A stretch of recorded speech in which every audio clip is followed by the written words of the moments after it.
और ब्रेक के बाद एक बार फिर से स्वागत आप सभी का। अगली महत्वपूर्ण खबर पड़ोसी देश पाकिस्तान से। जी हां, पाकिस्तान के खैबर पख्तूनख्वा में अब पाकिस्तानी सेना के लिए ही नो एंट्री है। जी हां, हैरानी करने वाली बात यह है कि पाकिस्तान में ही उसकी अपनी सेना की नीतियों का खुलकर विरोध हो रहा है। दरअसल पाकिस्तान के खैबर पख्तूनख्वा के मुख्यमंत्री अली अमीन गंडापुर का कहना है कि वो पाकिस्तान आर्मी को खैबर पख्तूनख्वा में किसी भी तरह के मिलिट्री ऑपरेशन की इजाजत नहीं देंगे। इसके साथ ही और भी कई बातें मुख्यमंत्री की तरफ से कही गई हैं। आखिर उन्होंने ऐसा क्यों कहा है बताएंगे आपको, लेकिन साथ ही करेंगे चर्चा। लेकिन उससे पहले आपको बता दें कि हाल ही में पाकिस्तान के ऊपर बीएलए की तरफ से कई हमले किए गए हैं, जिसके बाद पाकिस्तानी सेना लगातार बीएलए के खिलाफ अभियान चला रही है। लेकिन खैबर पख्तूनख्वा में सेना की एंट्री ही नहीं हो सकती। करेंगे चर्चा, लेकिन उससे पहले एक नजर खबर से जुड़े हुए कुछ अहम बिंदुओं पर। तो पाकिस्तानी आर्मी की अब नो एंट्री है। जी हां, पाक आर्मी को मिलिट्री ऑपरेशन की इजाजत नहीं दी गई है। खैबर पख्तूनख्वा में दरअसल पाकिस्तानी आर्मी जो है वो अपना ऑपरेशन चलाना चाह रही है, लेकिन उसकी इजाजत फिलहाल वहां के मुख्यमंत्री की तरफ से नहीं दी गई और साथ ही पाकिस्तान सरकार पर बरसते हुए वहां के मुख्यमंत्री नजर आए हैं। आपको बता दें कि मुख्यमंत्री अली अमीन गंडापुर ने नीतियों का सीधे तौर पर विरोध किया है। जो पाकिस्तानी सेना की जो नीतियां हैं, इसके साथ ही सुरक्षा स्थिति और साथ ही राजनीतिक मसलों पर सरकार को घेरते हुए मुख्यमंत्री नजर आए हैं और कई सारे आरोप भी लगाए हैं। इसके अलावा आपको बता दें कि पूर्व पीएम इमरान खान की पार्टी पीटीआई के नेता हैं गंडापुर, और वो अब कहीं ना कहीं सेना की जो नीतियां हैं उनका विरोध करते हुए नजर आ रहे हैं। सेना और सरकार से इमरान पार्टी की तलखी पहले से ही बनी हुई है। हमारे साथ में हमारे सहयोगी इस वक्त जुड़ रहे हैं, सीधा उन्हीं का रुख करेंगे। क्या कुछ ताजा अपडेट है आपके पास में इस वक्त, क्योंकि सीधे तौर पर हम देखें तो पाकिस्तानी सेना की एंट्री है, पाकिस्तान के ही एक क्षेत्र में नो एंट्री कर दी गई है और कई सारे सवाल भी खड़े हो रहे हैं। साथ ही सेना की जो नीतियां हैं उनका भी विरोध किया जा रहा है। देखिए, मुख्यमंत्री अली अमीन गंडापुर के जिस बयान का आपने जिक्र किया, ये दरअसल उन्होंने कटाक्ष किया है पाकिस्तान के army chief general Asim Munir के एक बयान पे।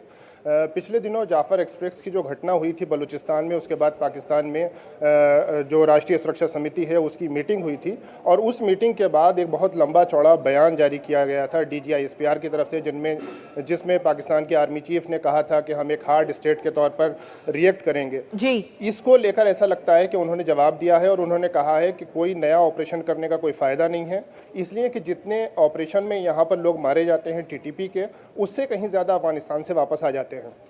तो दरअसल वो पाकिस्तानी सेना की जो लापरवाही है और जिस तरह से इस पूरे मामले से निपटने में पाकिस्तानी सेना नाकाम रही है, उसकी ओर इशारा कर रहे थे और उन्होंने बड़े स्पष्ट शब्दों में कहा कि वो पाकिस्तानी सेना को KPK के अंदर कोई भी मिलिट्री ऑपरेशन नया करने की इजाज़त नहीं देंगे। अब जिस तरीके से बीएलए लगातार हमलों पर हमले कर रहा है, उसका कैसे यूं कहें कि किस तरीके से उसका जवाब दिया जाएगा पाकिस्तानी सेना की तरफ से, क्योंकि अब इस क्षेत्र में तो नो एंट्री ही लग गई। संक्षेप में बताइए। देखिए, KPK के अंदर पाकिस्तानी सेना के सामने चुनौती बहुत बड़ी है, इसलिए कि TTP ने ऑपरेशन खंदक शुरू कर दिया है और उसके तहत वो लगातार हमले कर रहे हैं, जबकि TTP की तरफ से जो हमलों में तेज़ी आई है उसके जवाब में पाकिस्तानी सेना उसका उस तरह से जवाब नहीं दे पा रही है और इन हमलों में बड़ी संख्या में पाकिस्तानी सैनिक मारे जा रहे हैं। तो बलूचिस्तान में भी पाकिस्तान के लिए बड़ी चुनौती है और KPK में तो उसके लिए लगातार चुनौतियाँ बढ़ ही रही हैं। फिलहाल बहुत बहुत शुक्रिया आपका तमाम जानकारी हमारे साथ साझा करने के लिए, मलिक अख्तर। और इसी के साथ चलिए अब अगली महत्वपूर्ण खबर का रुख कर लेते हैं, जहां आपको बता दें कि दुनिया के सबसे व्यस्ततम एयरपोर्ट में एक हिथ्रो एयरपोर्ट पर एक बड़ी आफत आ खड़ी है और इस वजह से इस एयरपोर्ट से अगले 24 घंटे के लिए सभी फ्लाइट ऑपरेशंस जो हैं उन्हें बंद कर दिया गया। दुनिया का अहम ट्रांजिट हब होने की वजह से हजारों की संख्या में पैसेंजर हिथ्रो एयरपोर्ट पर फंसे हुए हैं। आज सुबह एक पोस्ट में एयरपोर्ट अथॉरिटी ने यात्रियों को सलाह दी है कि वो यात्रा ना करें और साथ ही और अधिक जानकारी के लिए उस एयरलाइन से संपर्क करें जिससे वो यात्रा करने वाले थे। आखिर हिथ्रो एयरपोर्ट के बंद होने के पीछे क्या है वजह और कब वापस इसे संचालित किया जाएगा, बताएंगे आपको विस्तार से। साथ ही करेंगे अपने संवाददाता से चर्चा, लेकिन सबसे पहले एक नजर खबर से जुड़े अहम बिंदुओं पर। तो 24 घंटे के लिए लंदन का जो हिथ्रो एयरपोर्ट है, सबसे बड़ा एयरपोर्ट, उसे बंद कर दिया गया है और उसके पीछे की वजह है पावर सब स्टेशन में लगी हुई भीषण आग।